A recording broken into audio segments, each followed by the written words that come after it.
It was an interesting time in my life to be in the back of a stockroom, very humbled, and knowing that I'm enlisted and hear that we've invaded and knowing that that could be me. My name is Tom Harness. I was a specialist in the U.S. Army from 1992 to 96. The military was always a part of our family. My uncles, my dad were all Navy, and my stepdad was Army, so it was just a part of my life. And I didn't know any other, and I kind of fell in love with wanting to serve my country through my uncles, through my dad, both my dads. And I joined with the delayed entry program, so I was literally in for probably the full 365 days before going off to basic training. And I really didn't know what to expect, but I remember my first assignment, which was basic training, Fort Jackson, South Carolina.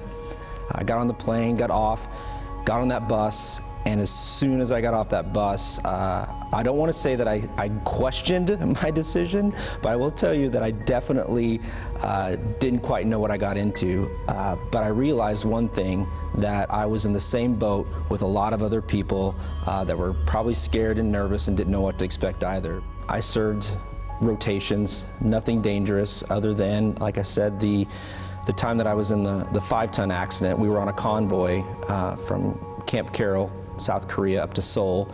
The conditions were black, the roads were bad, and we were in a 5-ton. There was 3 of us, and our platoon sergeant overcompensated with the steering wheel and tried to correct it. We hit a dry ice. It flipped the 5-ton on its side. We slid, and that's when it went up over the rail, and the generator caught. And I kicked out the window, made sure everybody was okay, kicked out the window. I tried to crawl up and go out, and you can see this drop for this ravine where you could literally just drop straight down.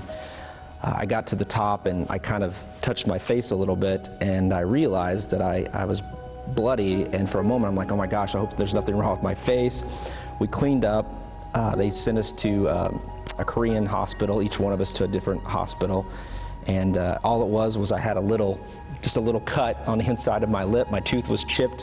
What happened was the fire extinguisher wasn't mounted properly, and it came up, hit me in the face, and that's all it was. So I was very, very fortunate. God was with me that day. The only thing that saved us from going over a ravine was the back end of our trailer, our generator trailer.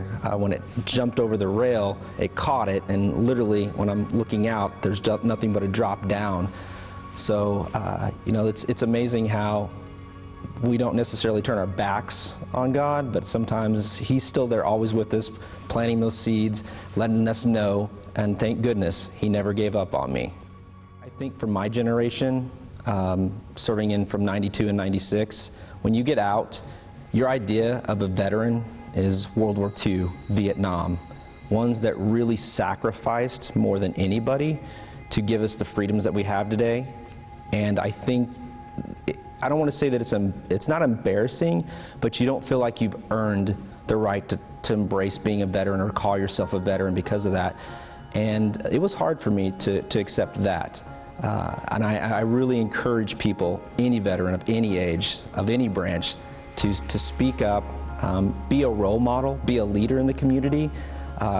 Anybody that signs that blank check to serve the country really deserves, I don't care if they were a cook, a chef, a custodian, it doesn't matter. They served their country. A lot of them went overseas.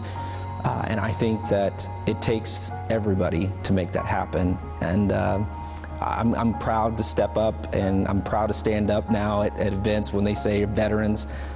It's an honor, and it's also an honor to be associated with some of the most amazing heroes of our community, especially in Southern Illinois.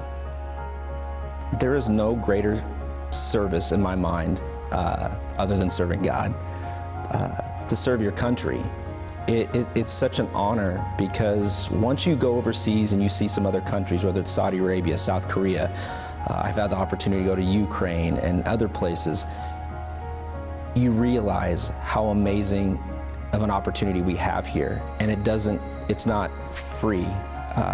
We have to be protected. We have to have the right to have the freedom of speech, religion, and those things are so important. And I think that if you embrace patriotism, and your faith, because to me they go synonymously together, then it's a purpose that you can really go above and beyond to make your life important or make it relevant.